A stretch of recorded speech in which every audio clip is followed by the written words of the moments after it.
मंगलम भगवान वीरो मंगलम गौतमो गनि मंगलम कुंद कुंदादो जैन धर्मोस्तु मंगलम सर्वमंगल मांगल्यम सर्वकल्याणकारकम प्रधानम सर्वधर्माणां जैनम जयतु शासनम जैनम जयतु शासनम। बोले अनंत अनंत सिद्ध भगवान की, 2400 भगवान की, चंद्रप्रभु भगवान की, वर्तमान शासन के महावीर भगवान की, संत शिरोमणि आचार्य गुरु विद्यासागर जी महाराज की।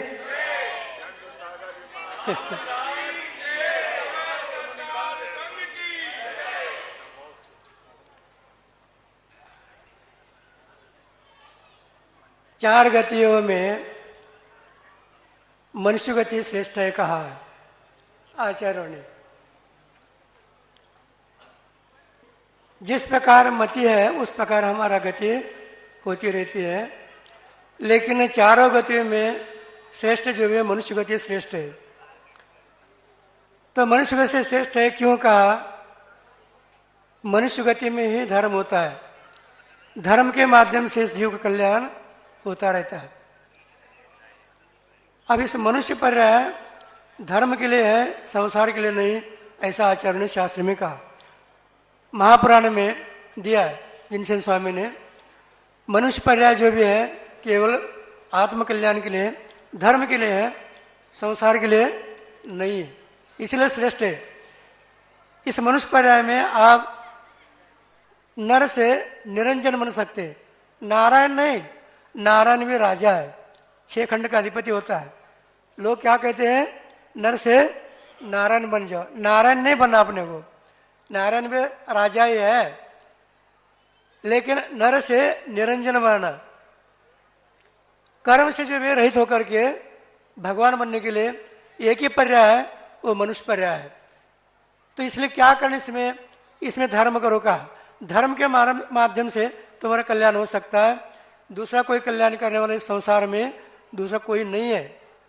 बार बार आचार्यों ने ये उपदेश दिया,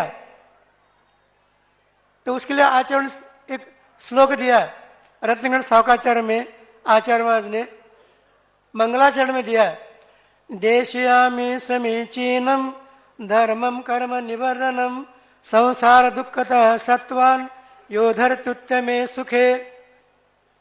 आचार्य मैंने कैसे कहा देखो, अरे भव्यात्माओं कहते हो, मैं वही देशना कथन करूंगा, वही बताऊंगा जो भगवान ने बताया, देशना वही कहूंगा मैं, अन्यथा नहीं, क्योंकि जिनेंद्र भगवान अन्यथा बोल नहीं सकते। तो इसलिए हमारे लिए भी आज्ञा है, अन्यथा मत बोलो। जैसा शास्त्र में है, भगवान का वचन है, वैसा आप भी उपदेश दे दो। तो हम आपके लिए वही जो देशना दे रहे, देशया में मैं कहूंगा उस देशना को। कैसा है वो? समीचीनम। वो देशना कैसा है? समीचीन है। जो समीचीन है वही धर्म है, जो समीचीन नहीं है वो धर्म नहीं है। समीचीन क्या कहा? क्या है वो? समीचीन धर्मम। समीचीन जो होता वही धर्म होता, अन्यथा धर्म नहीं हो सकता। असमीचीन है वो अधर्म है, समीचीन है वही धर्म है। धर्मम, फिर वो समीचीन धर्म क्या करता है? तो आचार्य ने कहा कर्म निवारणम। वह समीचीन धर्म जो भी वही कर्मों का निर्जरा कर सकता है, कर्म का नाश कर सकता है, उसके माध्यम से कर्म का विलय होगा, अन्यथा अन्य मार्ग से हो नहीं सकता। वो समीचीन धर्म को अपनाओ। तो किसका करता है? ठीक है, महाराज बता रहे समीचीन धर्म है, धर्म के माध्यम से कर्म की निर्जरा होती है, ठीक है, किसका?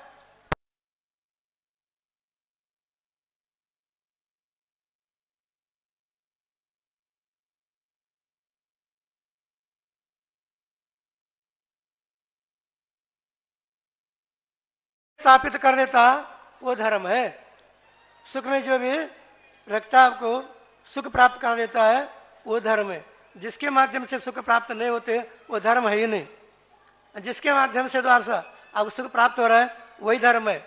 आप कहेंगे महाराज हम खाते हैं पीते हैं गाड़ी में घूमते हैं सुख मिल रहा है, सुख नहीं इसमें आकुलता है। गाड़ी लेते समय आकुलता, गाड़ी लेने के बाद आकुलता, गाड़ी चलाते समय आकुलता, गाड़ी रुकते समय आकुलता, पेट्रोल खत्म होता है तो आकुलता, एक्सीडेंट होता है आकुलता, आकुलता है आकुलता और कुछ है ही नहीं।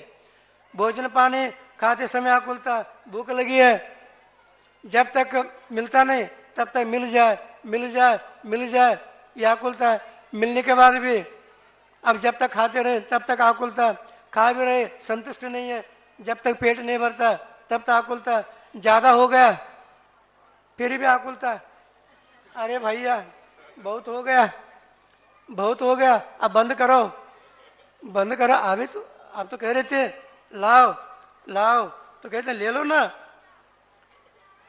इसमें सुख है कहा, ज्यादा भर भी गया जाना पड़ता है डॉक्टर के पास। डॉक्टर कहता है चिंता मत करो, एक आधे टैबलेट दे देता हूँ। डॉक्टर साहब जगह नहीं है टैबलेट खाने के लिए,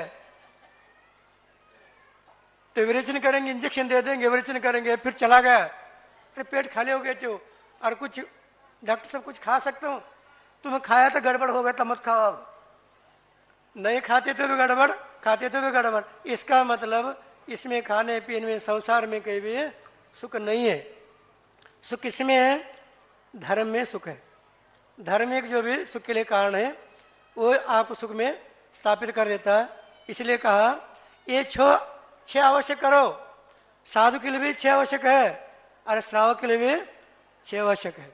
और आप लोग कर रहे क्या? नहीं, अभी पूजा किया आप लोगों ने, अंत में चढ़ाया श्रीफल, लोगों के द्वारा भी चढ़ाया।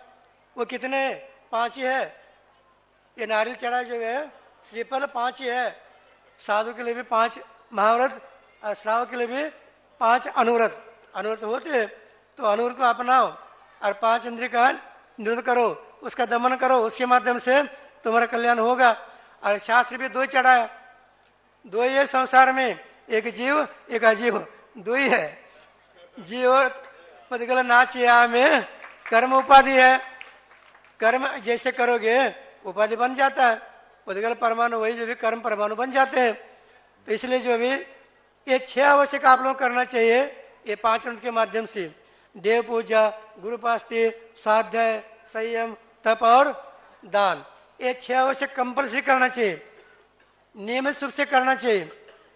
किसी कारण से नहीं हो पा रहा है, आप लोग काम बहुत है, भले राष्ट्रपति काम नहीं है लेकिन आप लोग काम बहुत है, हो नहीं पा रहा है, लेकिन कम से कम शीलम वसो दानम पूजा आचरण क्या कहा? 6 नहीं हो पा रहे हैं कोई बात नहीं, लेकिन कम से कम 4 तो करो। शीलम वासो, शील, उपवास, दान और पूजा, ये 4 तो करना चाहिए। महाराज शील क्या चीज है? शील 7 कहा, 3 गुणव्रत, 4 शिक्षाव्रत। आपका जो भी शील है, सुन रहे क्या? नहीं सोना नहीं, अपने को सुनना है। शील क्या है?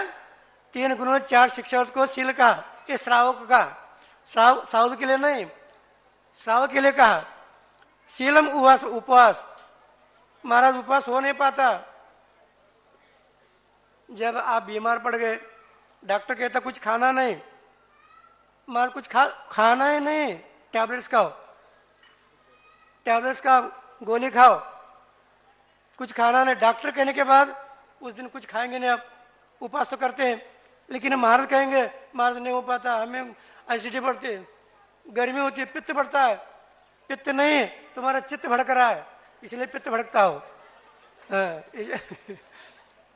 उपवास करने के लिए कहा, इसके बाद शरीर स्वस्थ रहेगा, धर्म में होगा, दोनों काम हो गए। ये तब्य है। शीलम वास दानम पूजा, पूजा और दान ये करना चाहिए। क्योंकि आप भोजन करते तो पूजन भी करो, यदि भोजन नहीं करते पूजन मत करो, लेकिन भोजन करते तो पूजन भी करो। पूजन और दान ये दोनों करना चाहिए, क्योंकि पूजन के माध्यम से ही आप पूज्य बनोगे। जब पूजन नहीं करोगे पूज्य नहीं बनोगे। अभी तक जो पूज्य बना है वो पूजा करके ही पूज्य बना है, तो आप भी पूजन करोगे तो पूज्य बन जाओगे। क्योंकि हमारे शास्त्र में कहा वंदे तदुर्लभ्य, गुणों के लिए हम पूजा कर रहे हैं। किसके लिए पूजा कर रहे हैं? व्यक्ति की नहीं, व्यक्तित्व की पूजा कर रहे हैं हम।